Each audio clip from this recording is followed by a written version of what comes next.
F-15, F-16,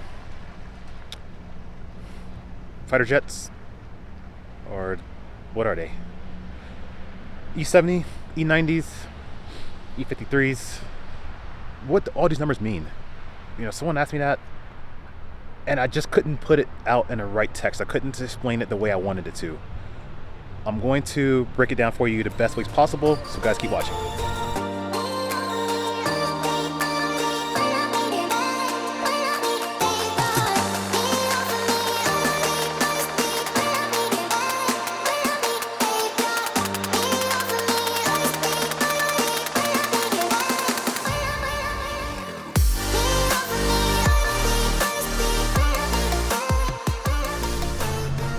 So the best way I can explain this is that it is a series. It is a what you call like development number. All right. So when BMW develops a car, they assign it a number, and was what they started with the E. They started with E. That was the first one. Was been the E. Like if you look at the E30, that was like your first 3 series. And then, of course, you went from your E30 to your E36, right? That was the next generation. And then you have E46, E90, then F30. All right. Now, these numbers don't go in order. There isn't a particular order for these. You know, look at the X5. The first X5 was the E53.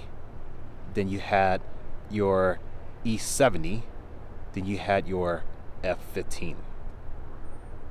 And I know it doesn't quite make sense, because I've been trying to make, when I was done with this video, I was like, how do I explain this the best way possible? BMW, they can't make these numbers. I don't know why. I don't know why they skip numbers, but from what I gathered during research is they go to the drawing board and they scratch one, and they go back to the drawing board and they scratch another one. That's my assumption. So say for example, the E30, they did the E31. Oh no, that didn't work out. It's the E32. Nope, didn't work out. Okay, we like the E46. Let's just go with the E46. That sounds great. All right, now we're working to the next car. But when they reach 100, they never go to triple digits. Never. Once they reach that next generation, that next development, they go ahead and switch over to what's called the next letter. So the next letter was F, and they ran through the F's. All right, and you know, now we're in G. And I think the reason why we ran through F so quickly is because BMW didn't have, you know, back then when they had the E chassis cars, like you had very simple cars. You had your 3 Series, your 5 Series, and your 7 Series. That was it. That was all you had. So when they changed the body style, when they updated it, and they gave it assigned a different number for each style, each update, it was easy to continue that number stayed within the E platform. Then they decided to add in the X5, right? Now you've added that in there. Then they decided to add in a 2 Series, a 1 Series, a 6 Series, 8 Series, and then of course now you get into the X's. Now, you know, it's not longer just X5, and then they added the X6. Now they got the X7, and then you have the X1, X2. So now those development numbers are going to run through much faster. All right. Now, when you talk to someone who is a BMW guru, sometimes what we'll talk about, we will just mention, sometimes instead of saying, hey, well, my car is a 2013 X5. 2013. And you try to think of try to wrap your head around it. I know BMW did a body style change around that time frame. Sometimes your next question would be, oh, is it the E70 or F15? And people are like, oh, yeah, I got an F15. Right? So that's kind of like how BMW enthusiasts or car enthusiasts can understand. And this is why sometimes we just kind of throw our number out there to help, because it's easier for us to to say, hey, instead of saying, oh, I got the second generation, or I got the third body style of the X5, people would be like, I could say, oh, I got this. And it's just a quick way to understand. And then with the M's now, I don't know why, but the M is not just like I said the E90. When they did the E90 was an M3 and also a 335, 320, 325, whatever. But when they went to the F, they took a bit longer to develop that. But they assigned a different number, so they called it the F80. And the same thing with the chassis on the third generation X5. They decided to give it its own number, F85. Now, when you talk about E70, you could be talking about a M or non-M. And the same thing with the 3 Series car. When you say E90, E92 is is it an M car or not? You don't know. So sometimes you have to say I got an E90 M3, but I can also say I have an F80, and people will already know I have a 4-door sedan M3. All right. Now, when you go to F85, F86, people always know those numbers too. They say, all right, this is what you call for,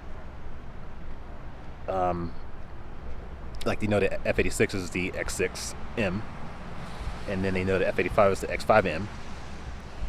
And when you go to a F95, which I'm surprised because it's a new body style, but they didn't give it a G number because they still haven't run out yet. So the new body style, the X5M, is called the F95. It's confusing. I'll be honest with you, it's confusing.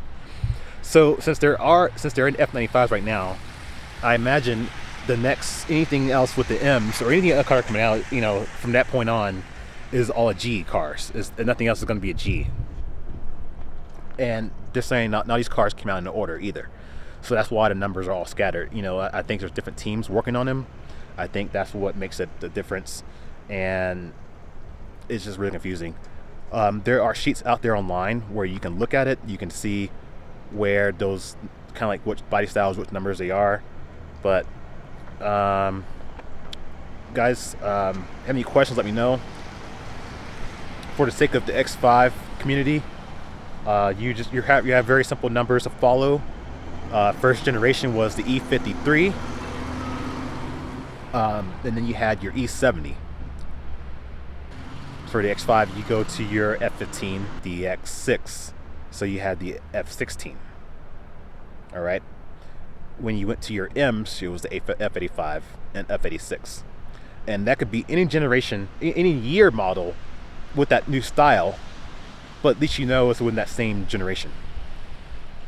All right. Just a way for us to understand when you talk about other vehicles, like for example my Civic. And when I talk to the Honda guys, I always tell them I have a 9th gen Civic Si. That's the way we say. And I think there's some other code names, sort of chassis names too, like the 2000 Si and the 99 2000 Sis. I think people call those EM1s, and the hatchbacks back in the mid 90s, people call those the EGs. EKs. I mean, there's so many different numbers. It's just all depending on the manufacturer. I hope that helps, guys. Thanks for watching. One more thing I wanted to add is BMW. Sometimes they'll give an update in the middle of their codes or the year models, and some cars and this is not just unique to BMW. Other manufacturers do the same thing. Do you think about it? Honda, Lexus. I mean, all those cars, they seem to, they'll just do just mild change with maybe the headlights slightly different, the grille's a little bit different, maybe a couple different features or different options. But there is a name that BMW does. They just call it, and they call it the life cycle impulse, and people call it LCI for short.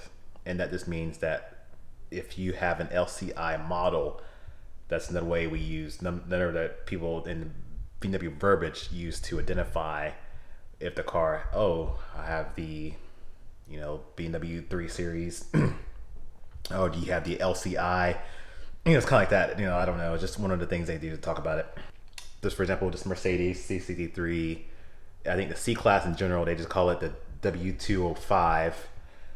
This previous generation was W204. The E-Class has its own thing. It's just the shortcut for us to identified. I think it's really popular with BMW for some reason. I feel like when we talk about BMW car, a lot of people, they could just throw out a code and they just say, instead of saying the year model, you just say, hey, I got this, you know, blah blah, F85. Oh, you know exactly what it is. F80, you know what it is. E90, you know exactly what that car looks like. You know, if I don't throw out, you know, I got a W204, most people are going to want to know, you know, first Mercedes. I'm like, oh, well, which one is that? You know, what is that? What is that? I don't know, because that's typically how people talk about it. But if I find it really helpful, you know, guys, just give me a like or something. That's all. Thank you.